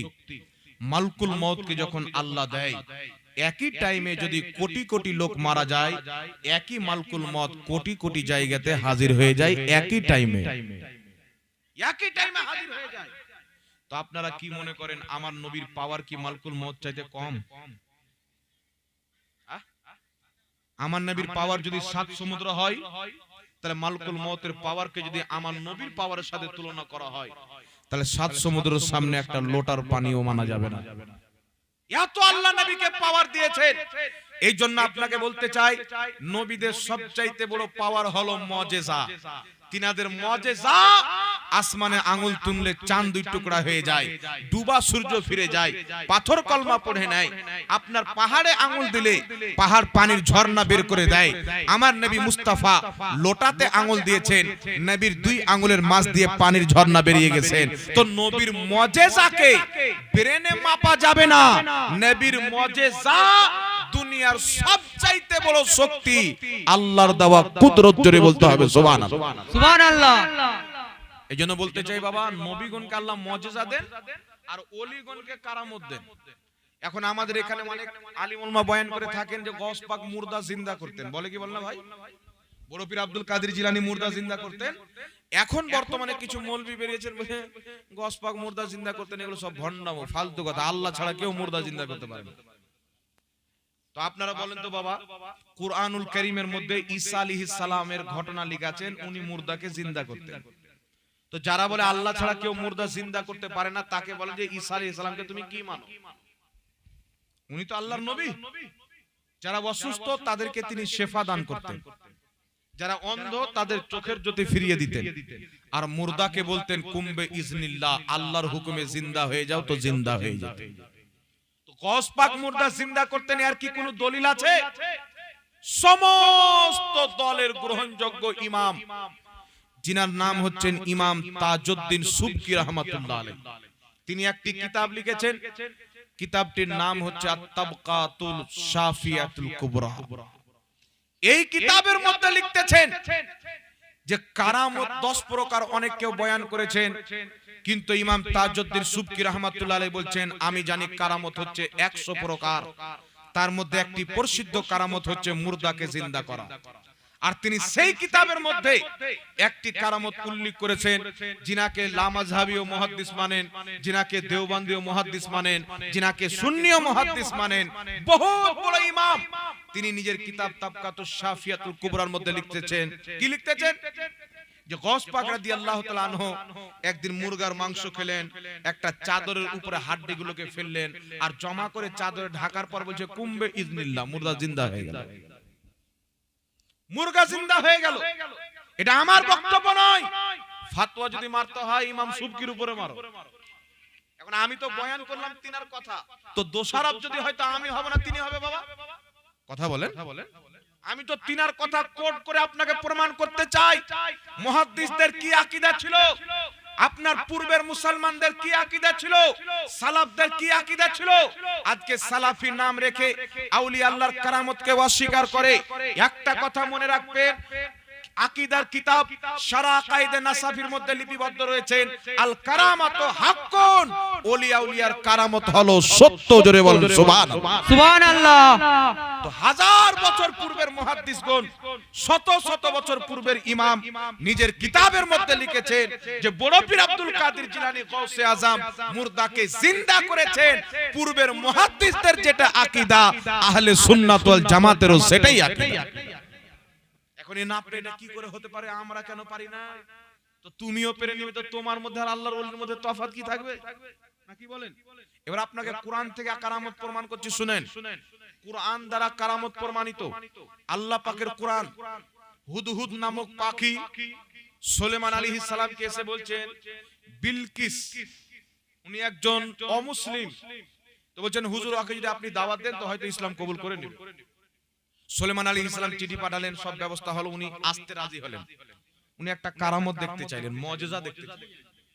তো বিলকিস আসবে হযরতে সুলেমান আলাইহিস সালামের সিংহাসন থেকে, মানে রাজত্ব থেকে বিলকিস যেখানে আপনার সিংহাসন ছিল ওই রাস্তা হচ্ছে আপনার মোটামুটি 2 মাস কম বেশি। কত মাস? ওই জামানার যে তেজ রাফতার সাওয়ারি ছিল, উট, ঘোড়া, গাধা, ওইগুলো সাওয়ারিতে 2 মাস লাগতো যেতে। কত দূর হবে আপনারা ভেবেলেন? হ্যাঁ, 2 মাসের দূরত্ব। তো সুলেমান আলাইহিস সালাতু ওয়াস সালাম বসে আছেন, বিলকিস আসছেন, কয়েক মিনিটে ঢুকে যাবে। তো সুলেমান আলাইহিস সালামের দরবারে জিন্নাতও থাকতেন আর ওনার উম্মতও থাকতেন। তো সুলেমান আলাইহিস সালাম বলছেন, তোমাদের মধ্যে কে আছো যে বিলকিসের আমার দরবারে উপস্থিত হওয়ার পূর্বে তার সিংহাসনটা আগে উপস্থিত করে দিবে? তো একজন জিন্নাত দাঁড়ালো বড় বড় চোখ নিয়ে। জিন্নাত দাঁড়ার পরে বলছেন, হুজুর আপনি আমাকে অনুমতি দেন, আমাকে চান্স দেন, আপনার এই মজলিস খতম করার পূর্বে আমি হাজির করে দেব। মানে ধরেন মজলিসে উনি কমপক্ষে বর্তমানে একটা বুঝার জন্য বলছি 2-2.5 ঘন্টা বসতেন। তো জিন্নাত বলল 2-2.5 ঘন্টা টাইম দেন। জিন্নাতকে, যাকে মানুষের চাইতে কিছু কিছু ক্ষমতা আল্লাহ পাক বেশি দান করেছেন সাধারণ মানুষ চাইতে। তো সুলেমান আলাইহিস সালাম বলছেন, না বিলকিস তো এই তো চলে আসতেছে, মাত্র কয়েক মিনিটের মধ্যে পরিবেশ করবে, আর 2-2.5 ঘন্টা টাইম চাচ্ছ, তাহলে হবে না, এরও আগে কে আনতে পারবে? তো আরেকজন ব্যক্তি দাঁড়ালেন, আল্লাহ পাক বলেন ক্বালাল্লাযী ইনদাহু ইলমুম মিনাল কিতাব, এমন একজন ব্যক্তি দাঁড়ালেন যাকে আল্লাহ কিতাবের জ্ঞান দান করেছিলেন। তিনার নাম হচ্ছে আসিফ বিন বারখিয়া। তিনি কোনো জিন্নাত ছিলেন না, ফেরেশতা ছিলেন না, আল্লাহ পাকের ওলি ছিলেন। সুবহানাল্লাহ বলেন। সুবহানাল্লাহ। সুলেমান আলাইহিস সালামের উম্মতের ওলি আসিফ বিন বারখিয়া দাঁড়িয়ে বলছেন, হুজুর আনা আতিকা বিহি ক্বাবলা আইয়ারতাদ্দা ইলাইকা তারফুক, আপনি আমাকে অনুমতি দেন, আপনার চোখের পলক বন্ধ করে খোলার পূর্বে বিলকিসের সিংহাসন হাজির করে দেব। জিন্নাত বলছে 2-2.5 ঘন্টা টাইম দেন, আর আল্লাহর ওলি বলছে চোখের পলক খুলে বন্ধ করে খোলার পূর্বে হাজির করে দেব। এটা কে বলছেন? একজন আল্লাহর ওলি। আচ্ছা বলেন তো বাবা, সুলেমান আলাইহিস সালামের যিনারা ওলি ছিলেন উনার উম্মতের, তাদের শক্তি পাওয়ার মর্যাদা বেশি না মুহাম্মদ রাসূলুল্লাহর উম্মতের ওলির শক্তি পাওয়ার বেশি? যেমন নবীদের মধ্যে আমার নবীর তুলনা নাই, আমার নবীর উম্মতের ওলি গস পাকের মতো কোন নবীকে আল্লাহ ওলি দান করেন। জোরে হবে না সুবহানাল্লাহ? সুবহানাল্লাহ। সুলেমান আলাইহিস সালাম অনুমতি দিলেন, চোখের পলক বন্ধ করে খুলছেন। এটা কোরআন পাক শোনাচ্ছে আপনাকে, কোনো কিসসা কাহিনী নয়। চোখের পলক বন্ধ করে খুলে দেখছেন সামনে সিংহাসন হাজির আছে। মুহূর্তের মধ্যে, সেকেন্ডও লাগেনি। এখান থেকে কি প্রমাণ হলো? যারা নিজেকে আল্লাহর মহব্বতে বিলিয়ে দেয়, আল্লাহ দূর এবং কাছ, আল্লাহ নিজের ওলির জন্য দুটোকে সমান করে দেয়। জোরে বলতে হবে সুবহানাল্লাহ। সুবহানাল্লাহ। আরে কারামত কোরআন থেকে প্রমাণ আছে না নাই বাবা? এটা বিনা কারামতে কেউ যদি গাড়ি নিয়ে যান আনতে পারবেন? চোখের পলক বন্ধ করে খোলার আগে আনতে পারবেন? রকেট নিয়ে যান তো পারবেন? দুনিয়ার কোনো মেশিন তৈরি হয়নি আর হবে না। এই পাওয়ার হচ্ছে রুহানি পাওয়ার। এই পাওয়ার হচ্ছে আমলের পাওয়ার, ইসমে আজামের পাওয়ার তাফসীরে কিতাবের মধ্যে এসেছে। এই জন্য বাবা যারা আল্লাহর ওলি হয় তাদের ক্ষমতা, তাদের পাওয়ার আল্লাহ তাবারাক ওয়া তাআলা অনেক বাড়িয়ে দেয়। একটু জোরে বলতে হবে সুবহানাল্লাহ। সুবহানাল্লাহ। আর একটু লেহাকে বলিয়ে না সুবহানাল্লাহ। সুবহানাল্লাহ। এবার আপনাকে কয়েকটি কথা বলে দিই। এখানে আপনাকে দুটি কথা বলে দিলাম, একটি আল্লাহ ওয়ালাদের কারামত, আর একটি নবী পাকের প্রতি যে আমরা দুরূদ পড়ি, আল্লাহর নবী নিজেও শুনতে পাই, দেখতেও আমাদেরকে পাই। এখন আপনাকে আমি বলতে চাই, হাকিম আল মুস্তাদরাক আলা সাহিহানের মধ্যে সহিহ হাদিস, হাদিসটি হচ্ছে নবী পাক সাল্লাল্লাহু আলাইহি ওয়াসাল্লামের নামাসা ইমামে হুসেন যখন কারবালার জমিনে শহীদ হয়েছিলেন, তো আল্লাহর নবী নিজের কবর থেকে কারবালার জমিনে হাজির ছিলেন, উপস্থিত হয়ে গেছিলেন। এটা বলার উদ্দেশ্য হচ্ছে নবীগণ মরে শেষ হয়ে যায় না, আল্লাহ শক্তি দিয়েছেন, তিনারা কোথাও যাওয়ার যদি ইচ্ছা করে তাহলে আল্লাহর দেওয়া শক্তিতে যেতে পারে। এটা ইসলামিক আকীদা, আল্লাহ বুঝার তৌফিক দান করুন। এখন আপনাকে বলতে চাই, মুসলমানের মধ্যে ইসলামিক নামে ৭৩টি ফিরকা হবে। কতটি ফিরকা হবে বাবা? ৭৩ ফিরকার মধ্যে সবাই জাহান্নামে যাবে, একটাই জান্নাতে যাবে। আমরা আহলে সুন্নাত ওয়াল জামাত রাসূল কায়নাত সাল্লাল্লাহু আলাইহি সাল্লামকে মহব্বত করি, নবীর মহব্বতে মিলাদ করি, কায়াম করি, নবী পাককে নূর মানি। মানি কি মানি না? জোরে বলেন, মানি কি মানি না? তো অনেক লোক বলতে চাই যারা কায়াম করে জাহান্নামী, যারা মিলাদ করে জাহান্নামী। এগুলো সব বিদআত, এগুলো সব নাজায়েজ। আবার কোন কোন মৌলবী তো হারাম বানিয়ে দিয়েছে। বর্ধমানের দিকে একটা গোপাল ভাড়া আছে, বলছে আমাকে কেউ যদি জিজ্ঞাসা করে তাহলে আমি বলবো আমার নজরে আমার এতি ক্যাম করা হারাম। তো তোর নিকটে ক্যাম করা হারাম মানে কি? শরীয়তটা কি আব্বা মাওলানা শাওকত সাহেবের? দলিল দিতে হবে যে অমুক দলিল আছে ক্যাম করা হারাম না, কি বলেন? কিন্তু আলহামদুলিল্লাহ আমি এক জায়গাতে জালসাতে গিয়েছিলাম, সেই জালসা করছি, দুইজন আলিম স্টেজে আসলেন, দুইজন হচ্ছে বাবা দেওবন্দি মতে। আমার পাশে এসে বসলেন, বলছেন হুজুর ক্যাম করা যে আপনি মুস্তাহাব, আমি মুস্তাহাব বলেছিলাম, মুস্তাহাব বললেন, এর দলিলটা দিয়ে যান। তো আমি বললাম যে আপনারা কে ভাই, কোন মাকতাবায়ে ফিকরকে ফলো করেন? আজকে তো কেউ আহলে হাদিস, কেউ দেওবন্দি, কেউ বারেলভি, তো তোমরা কি? আমি জিজ্ঞাসা করলাম, মানে যেই দলের বলবে ওই দলের কিতাব দিয়ে বাঁশটা দেওয়া হবে। তো বলছেন আলহামদুলিল্লাহ আমরা ওলমায়ে দেওবন্দকে ফলো করি। আমরা ওলমায়ে দেওবন্দকে মানো তো, পিছে হটবে না তো? আমার গাড়িতে কিতাব সব সময় কয়েকটা রাখা থাকে। কিতাব আনালাম, কিতাবটির নাম হচ্ছে আল মুহান্নাদ আলাল মুফান্নাদ। ওলমায়ে দেওবন্দের 30 জনের চাইতে বেশি ওলমায়ে কেরামের সিগনেচার রয়েছে, তার মধ্যে আশরাফ আলী থানভী সাহেব পর্যন্ত সিগনেচার করেছে। সেই কিতাবের 71 পৃষ্ঠার মধ্যে স্পষ্ট ভাবে লেখা আছে কায়াম করা মুস্তাহাসান। সুবহানাল্লাহ, সুবহানাল্লাহ। কিভাবে লেখা আছে যে কায়াম কা ইনকার মুনাসিব নেহি মালুম হতি, মানে কায়ামকে অস্বীকার করা এটা সঠিক মনে হয় না। কিউকে কায়ামে মজকুরা কো, যে কায়াম আমরা করি, এই কায়ামকে বহুত সারে আইম্মায়ে কিরাম ने মুস্তাহাসান करार दिया है। অসংখ্য ইমামগণ এই কায়ামকে মুস্তাহাসান বলেছেন, আর ये ऐसा फेल है जिसमें कोई खराबी नहीं। এই কাজটা এমন একটি কাজ এর মধ্যে কোন রকমের কোনো খারাপ জিনিস নাই। তো আমি বললাম আপনার কিতাবে লেখা আছে মুস্তাহাসান, তো ফতোয়া যদি মারতে হয় তো আপনাদের কিতাবের উপরে মারেন, আমার উপরে মারেন। তারপরে চলে আসেন আরেকটি কিতাব, বর্ধমানের গোপাল ভাড় সাহেব বলছেন যে কায়ামের বয়স হলো 150 বছর। কত বছর? আপনারা শুনে হবেন না, বলছে কায়ামের বয়স হলো 150 বছর। কিন্তু আমি আপনাকে হাওয়ালা দিচ্ছি, শুনেন, কমবেশ 500 বছর পূর্বের কিতাব। কিতাবটির নাম হলো সিরাতে হালবিয়া, প্রথম খণ্ড 123 পৃষ্ঠার মধ্যে ইমাম হালবি রাহমাতুল্লাহ আলাইহি লিখছেন যে মিলাদের কিয়াম করা হচ্ছে মুস্তাহাব। সুবহানাল্লাহ বলেন, সুবহানাল্লাহ। আরেকটি কিতাব, কিতাবটির বয়স কমবেশ 450 বা 450 বছর, আখবারুল আখিয়ার, লেখকের নাম ইমাম আব্দুল হক মুহাদ্দিস তেহলভী রাহমাতুল্লাহ আলাইহি। সেই কিতাবের মধ্যে 634 পৃষ্ঠার মধ্যে লিখতেছেন যে কিয়াম করা অতি উত্তম কাজ, সওয়াবের কাজ, নেকির কাজ। জোরে বলেন সুবহানাল্লাহ, সুবহানাল্লাহ। তো 500 বছর পূর্বের কিতাবে লেখা আছে কিয়াম করা যায়। 450 বছর পূর্বের কিতাবে লেখা আছে কিয়াম করা যায়, আর মৌলভী বলছেন কিয়ামের বয়স হলো 150 বছর। তাহলে তার দাবিটা সত্য হলো না মিথ্যা হলো? মিথ্যা হলো কিনা? এখন কিয়ামটা আসলো কোথায় থেকে? আমার যতটুকু বিদ্যা আছে, কিয়ামের বয়স 450 বছর নয়, 500 বছর নয়, 150 বছর নয়, কিয়ামের বয়স হচ্ছে 1450 বছর। সুবহানাল্লাহ। 1450 বছর পুরাতন কিয়াম। কি করে? কিতাবটির নাম বুখারী শরীফ, বাবুল কিয়াম। আল্লাহর নবী সাল্লাল্লাহু আলাইহি সাল্লাম একজন সাহাবাকে কিছু সাহাবার সরদার বানিয়েছিলেন, আরবিতে যাকে সৈয়দ বলা হয়, নেতা বানিয়েছিলেন। তো সমস্ত সাহাবা বসে আছেন, নবীও বসে আছেন। ওই সাহাবী যখন আসছেন, উনি যখন সাওয়ারি থেকে নামলেন, তো আল্লাহর নবী বলছেন কুমু ইলা সাইয়্যিদুকুম, তোমরা তোমাদের সরদারের জন্য দাঁড়িয়ে যাও, তোমরা তোমাদের সরদারের জন্য দাঁড়িয়ে যাও। সমস্ত সাহাবা দাঁড়িয়ে গেলেন। হাদিস বুখারীর মধ্যে মনে রাখেন। এখন প্রশ্ন হচ্ছে, এই যে হাদিস, এই হাদিসে যে সাহাবায়ে কেরামকে নবী দাঁড়াতে বললেন, এটা কি সম্মানের জন্য ছিল? ইমাম ইবনে হাজার আসকালানী বুখারী শরীফের শারা ফাতহুল বারীর মধ্যে লিখতেছেন, এই কিয়ামটা ছিল সম্মান অর্থে। জোরে বলতে হবে সুবহানাল্লাহ।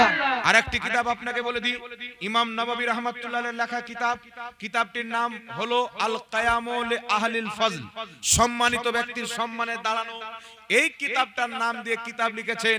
সেই কিতাবের মধ্যে বলছেন, আল্লাহর নবী সাহাবায়ে কেরামকে দাঁড়াতে বললেন, এই কিয়ামটা অন্য কোনো কারণে ছিল না, এই কিয়াম ছিল তাদের নেতার সম্মানের জন্য। একটু জোরে বলতে হবে সুবহানাল্লাহ। সুবহানাল্লাহ। তারপরে চলে আসেন আরেকটি হাদিস, কিতাবটির নাম মিশকাত শরীফ, বাবু মা জাআ ফিল কিয়াম। এই অধ্যায়ের মধ্যে হাদিসটি লিপিবদ্ধ, হাদিসের সনদ হচ্ছে সহিহ। সাহাবায়ে কেরাম বলেন, আমরা সবাই বসে থাকতাম আল্লাহর নবীর মজলিসে। আল্লাহর নবী যখন উঠে যেতে লাগতেন, কুমনা কিয়ামা, আমরা সবাই নবীর সম্মানে দাঁড়িয়ে যেতাম। অতক্ষণ পর্যন্ত দাঁড়িয়ে থাকতাম যতক্ষণ পর্যন্ত রাসূলে পাক নিজের হুজরা, স্ত্রীগণের মধ্যে কোনো একজনের ঘরের মধ্যে পরিবেশ না করতেন। আমরা সবাই দাঁড়িয়ে থাকতাম। ইমাম নববী রাহমাতুল্লাহ আলাইহি আল কিয়ামু লি আহলিল ফজল কিতাবের মধ্যে বলছেন, এই কিয়ামটাও নবীর সম্মানে ছিল। জোরে বলেন সুবহানাল্লাহ। সুবহানাল্লাহ। আরেকটি সহিহ হাদিস, কিতাবটির নাম হচ্ছে আবু দাউদ শরীফ। এই হাদিসটিকে নাসিরউদ্দিন আলবানী সহিহ আবু দাউদের মধ্যে সহিহ বলেছেন। আল্লাহর নবীর সাহাবী বলছেন, যখন রাসূলে কায়নাত সাল্লাল্লাহু আলাইহি ওয়াসাল্লামের নিকটে হযরতে ফাতেমা আসতেন, হযরতে ফাতেমাকে দেখে আমার নবী দাঁড়িয়ে যেতেন। হযরতে ফাতেমার নিকটে যখন রাসূলে পাক আসতেন, রাসূলে পাককে দেখে ফাতেমা দাঁড়িয়ে যেতেন।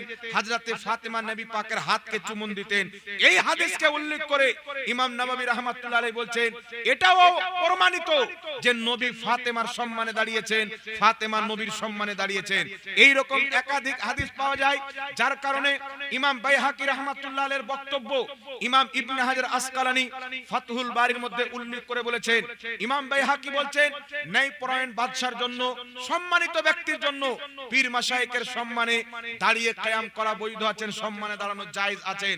ইমাম ইবনে হাজার আসকালানী ফাতহুল বারীর মধ্যে নিজের মত পোষণ করেছেন যে এই যে হাদিস, এই হাদিস থেকে প্রমাণ হয় যে কোন মুসলিমকে আসছেন, তাকে দেখে দাঁড়িয়ে গেল সম্মানে আর সালাম দিল, এটা নাজায়েজ হবে না।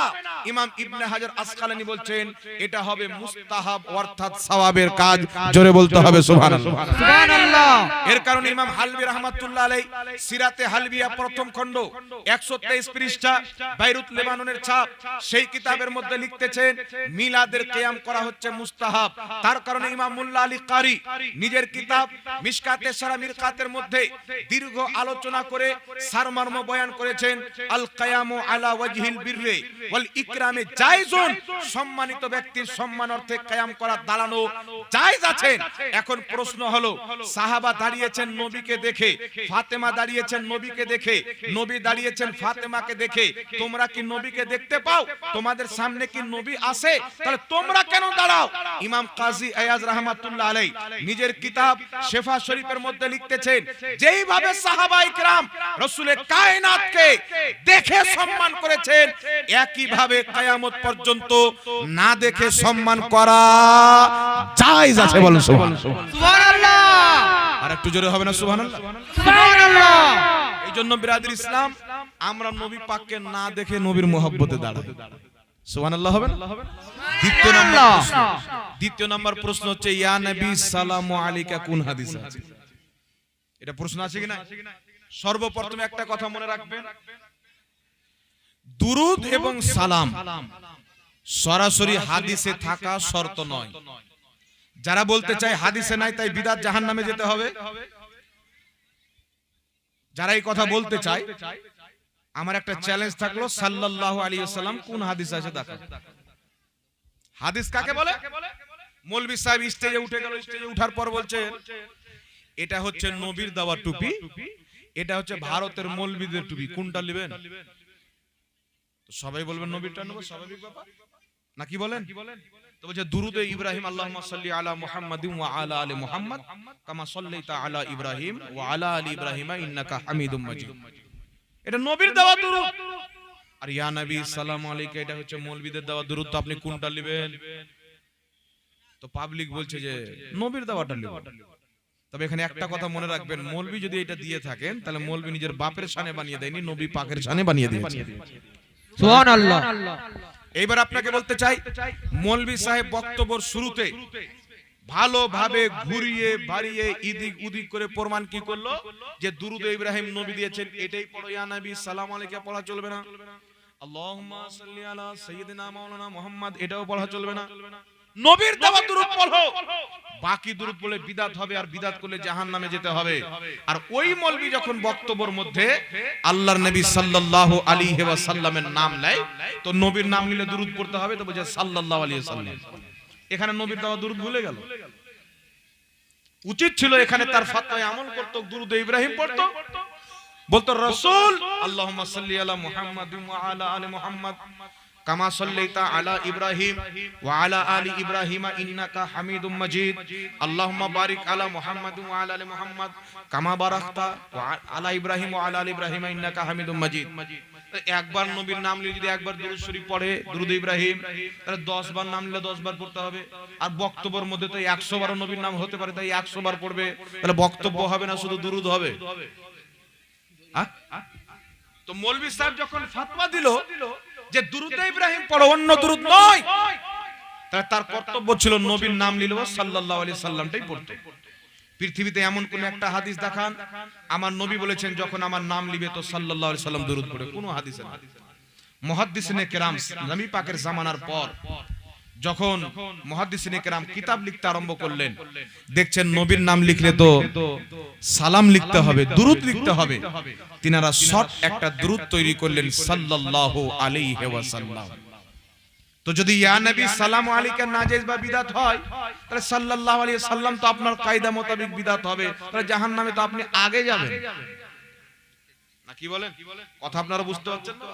তাহলে তো জাহান্নামে আপনি আগে যাবেন। তো আপনি যদি মুহাদ্দিসদের তৈরি করা দুরূদ পড়ে নিজেকে জান্নাতি বলেন, তা আমরা মুহাদ্দিসের তৈরি করা দুরূদ পড়লাম, তো আমরা কেন জাহান্নামী হব ভাই? শরীয়তে এমন না যে আপনার বেটা রমজান মাসে কিছু ভুলে খেলে রোজা ভাঙবে না, আর আমার বেটা খেললে রোজা ভেঙে যাবে। শরীয়ত আপনার জন্য যা হুকুম আমার জন্য একই হুকুম। এখানে আরেকটা ডাউট ক্লিয়ার করে নেন, তিরমিজি শরীফের হাদিস, যদিও বর্ধমানের পোল্ট্রি মুরগি সাহেব বলছে যে বুখারী শরীফের হাদিস আসসালামু কাবলাল কালাম, কিন্তু এটা বুখারী শরীফের হাদিস নয়, হাদিসটা হচ্ছে তিরমিজি শরীফের। আসসালামু কাবলাল কালাম, আগে সালাম পরে কালাম, না কি বলে? কিন্তু ইয়া নবী সালামুন আলাইকা, আগে কালাম হয়ে গেল পরে সালাম হয়ে গেল, তো হাদিসের উল্টা হয়ে গেল। এই জন্য ইয়া নবী সালামু আলাইকা পড়া যাবে না, বলে কি বলে না? এই হাদিসটি উল্লেখ করে ইমাম তিরমিজি বলছেন হাদা হাদিসুন মুনকার।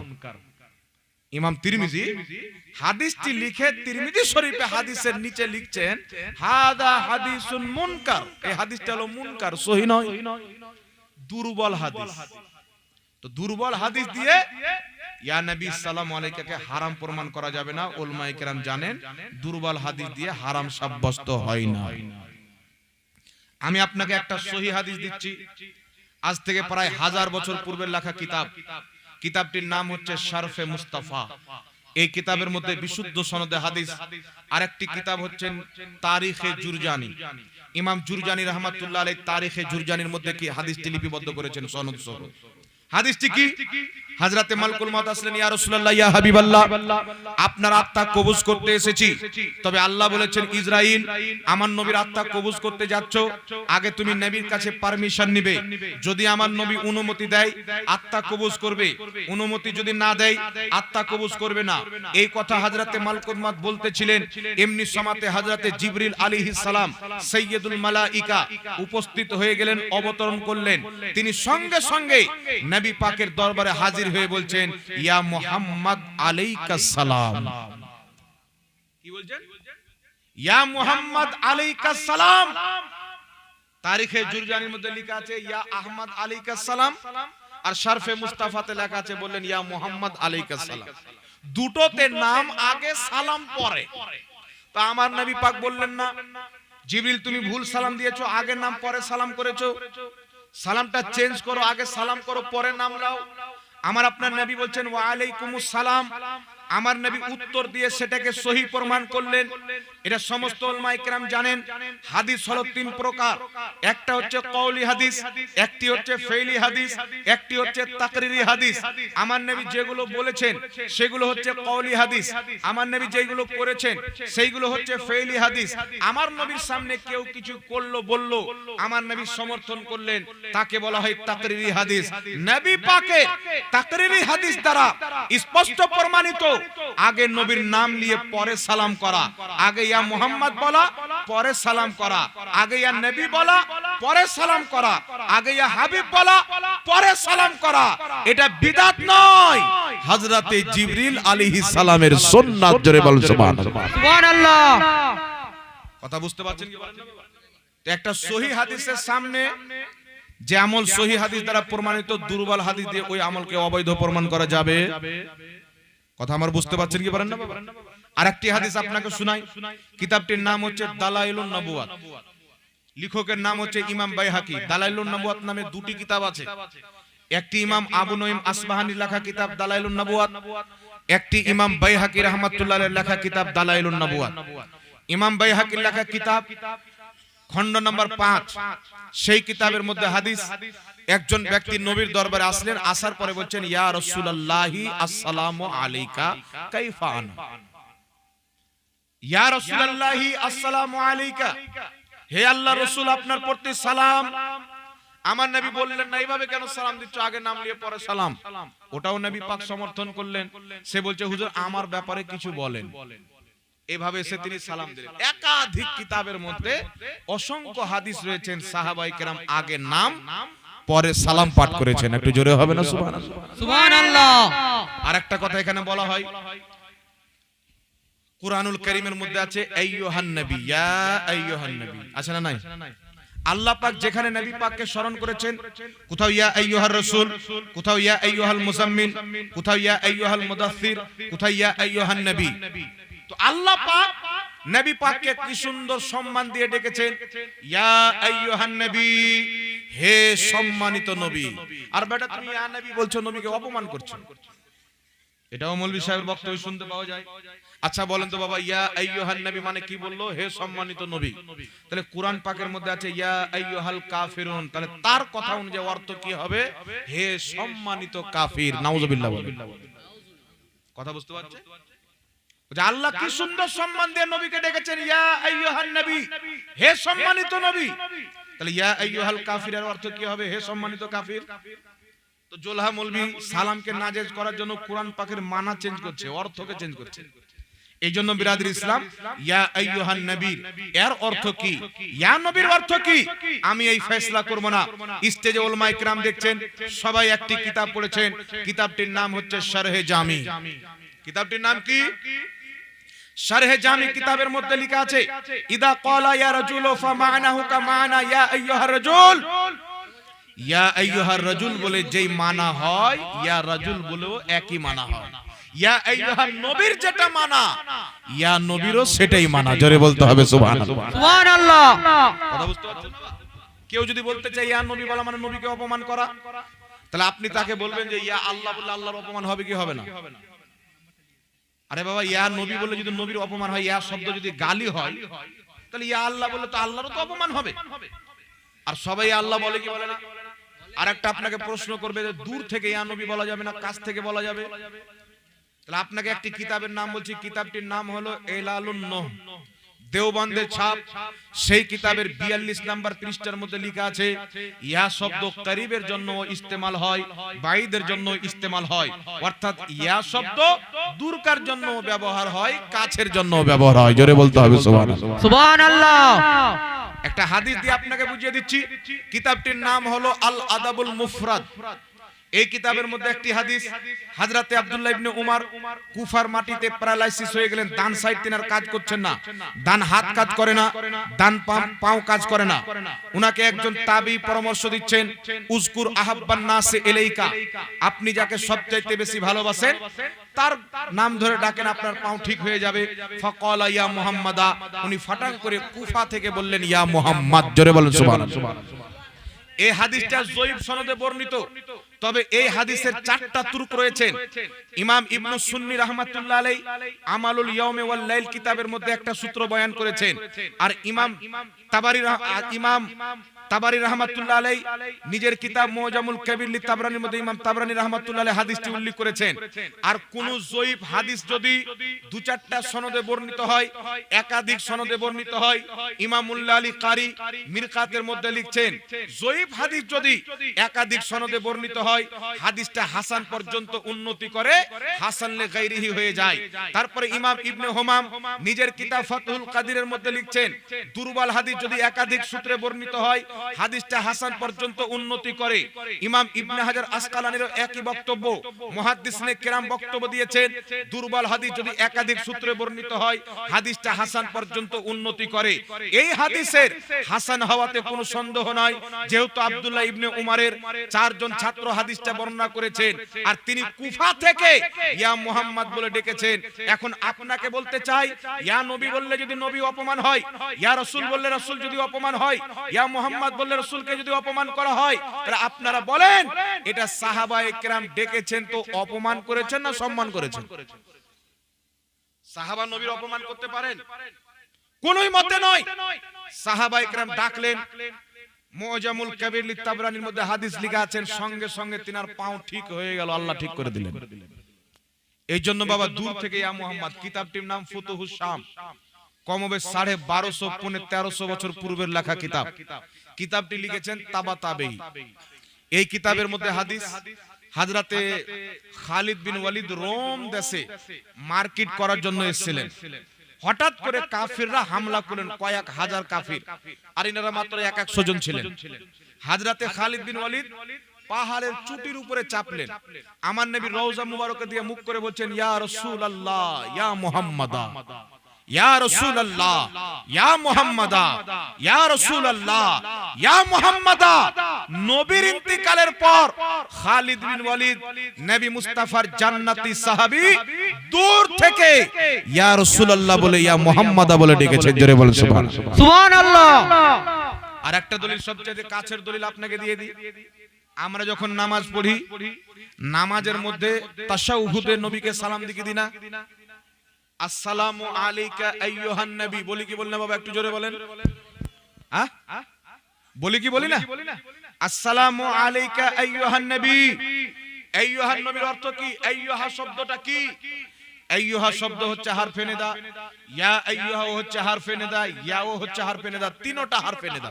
তো ইয়া নবী বলা যদি ভুল হয়, নামাজের মধ্যে আইয়ুহান নবী বলাটাও ভুল হবে, ইয়া আইয়ুহান নবী বলাও ভুল হবে, কারণ তিনটা শব্দ হচ্ছে হারফে নিদা। তো নামাজের মধ্যে আমরা নবী পাককে ইয়া নবী বলি। জোরে বলেন সুবহানাল্লাহ। সুবহানাল্লাহ। কথা আমার বুঝতে পারছেন কি পারেন না বাবা? এই জন্য মুহাদ্দিসিনে কেরাম, ফুকাহায়ে কেরাম রাসূল পাক সাল্লাল্লাহু আলাইহি সাল্লামকে দাঁড়িয়ে সালাম দেওয়া মুস্তাহাব এবং মুস্তাহাসান দুটোই কওল আছে, একটু চিৎকার করে বলতে হবে সুবহানাল্লাহ। সুবহানাল্লাহ।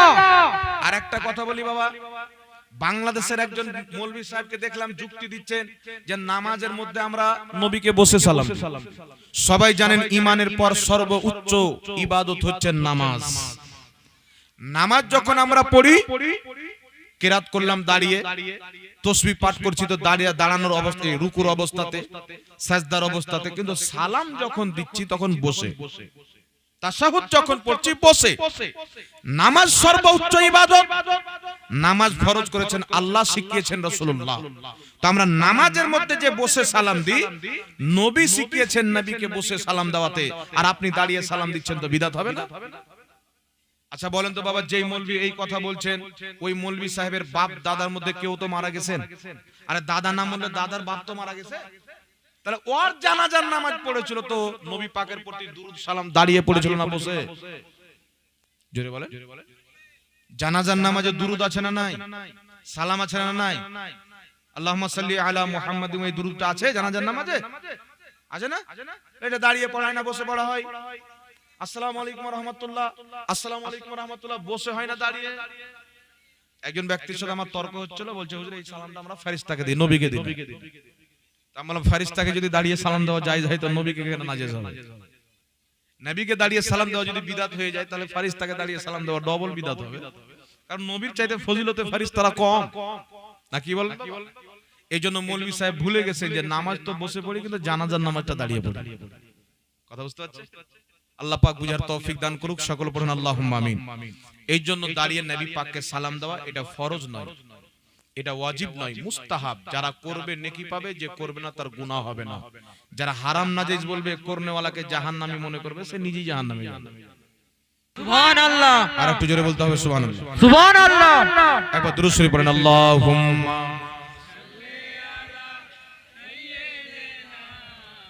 মাওলানা মুহাম্মদ ওয়া আলা আলি সাইয়্যিদিনা মাওলানা মুহাম্মদ সাল্লাল্লাহু আলা নবিয়িল উম্মি ওয়া আলি বারিক ওয়া সাল্লিম সালাতাম ওয়া সালামান আলাইকা ইয়া রাসূলুল্লাহ সাল্লাল্লাহু তাআলা আলাইহি ওয়া আলিহি ওয়া সাল্লাম। আর দুই একটি মাসআলা বলি বাবা। একটা মাসআলা যেটা জরুরি মনে করি বলা, আমরা আহলে সুন্নাত ওয়াল জামাত হানাফি মাযহাবকে ফলো করি। আমরা যখন কোনো মানুষকে মাটি দিতে যাই, তো আমরা একটা দোয়া পাঠ করি। কি দোয়া? কুরআন পাকের আয়াতকে পাঠ করি দোয়া হিসেবে, মিনহা খলাকনাকুম ওয়া ফিহা নুঈদুকুম ওয়া মিনহা নুখরিজুকুম তারাতান উখরা। পাঠ করি কি করি না?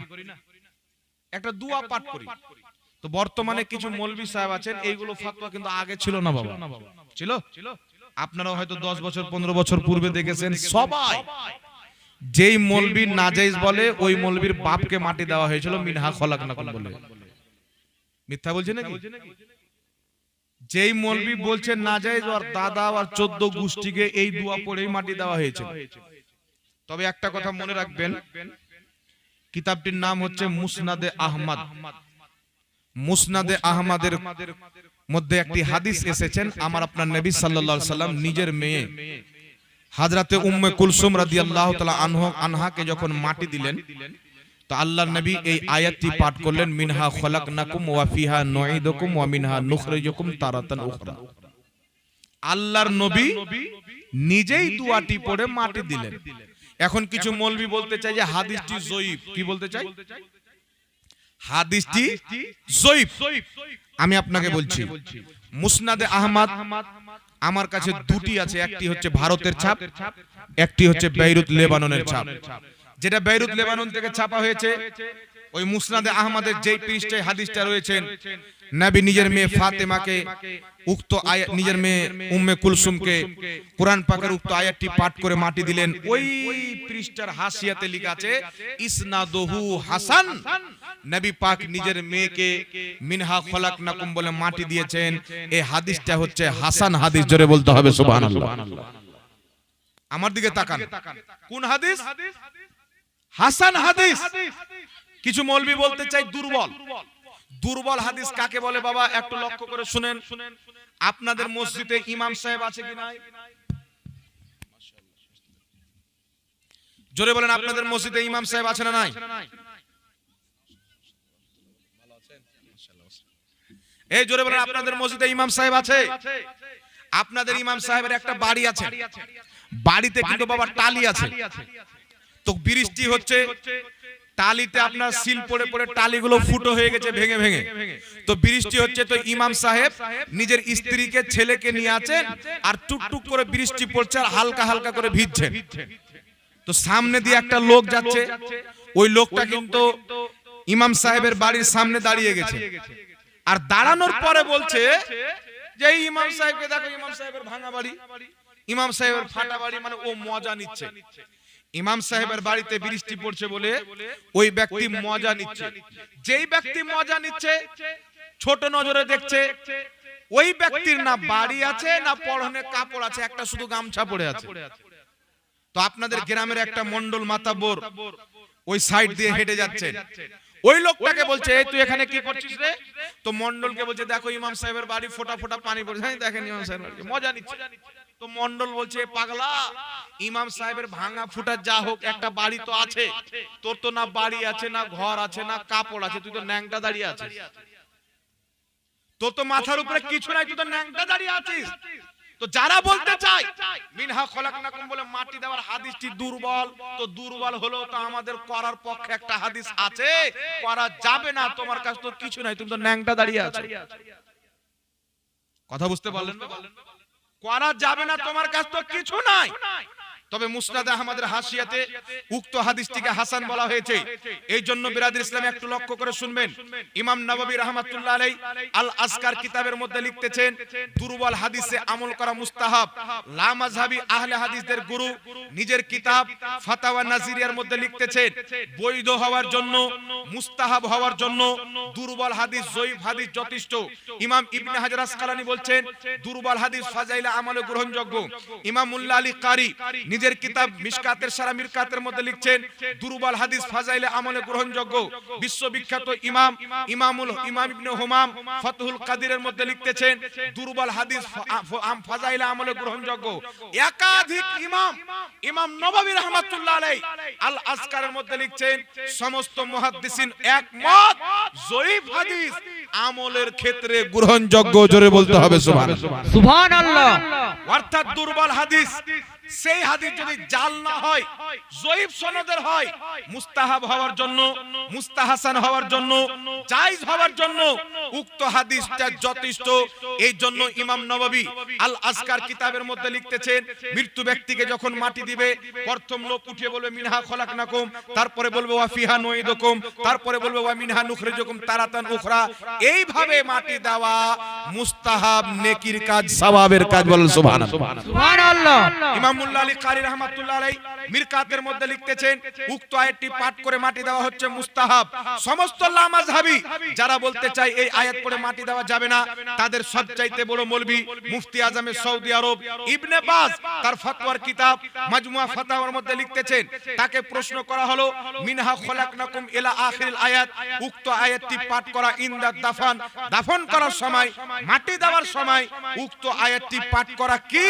তো তিনি বলছেন জবাব হাজা সুন্নাতুন, উক্ত আয়াতটি পাঠ করে মাটি দেওয়া সুন্নাত। জোরে বলেন সুবহানাল্লাহ, সুবহানাল্লাহ। লাস্ট কথা বলে দিই, যেই মৌলভী বলছে যে মাটি দেওয়া এই আয়াত পড়ে বিদআত, ওদের সবচাইতে বড় মৌলভী বলছে সুন্নাত। ইমাম নববী বলছেন মুস্তাহাব, ইমাম মুল্লা আলী কারি বলছেন মুস্তাহাব।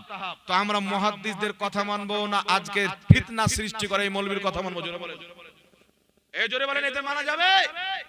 তার জন্য মাটি দিতে যাবেন অবশ্যই উক্ত আয়াতটি পড়েই আপনারা মাটি দিবেন। কথা বুঝতে পেরেছেন? এই ফয়সালা আগে হয়ে গেছে। এখন যারা ফিতনা সৃষ্টি করে আল্লাহ তাদেরকে হেদায়েত দান করুক, আর তাদের থেকে মুসলমানদের ঈমান ও আমলের হিফাজত করুক। সকলে পড়ুন আল্লাহুম্মা আমিন। আমি নিজের বক্তব্য ইতি করলাম, বক্তা সাহেব চলে এসেছেন। ওয়ামা আলাইনা ইল্লাল বালাগ। আসসালামু আলাইকুম ওয়া রাহমাতুল্লাহি ওয়া বারাকাতুহু।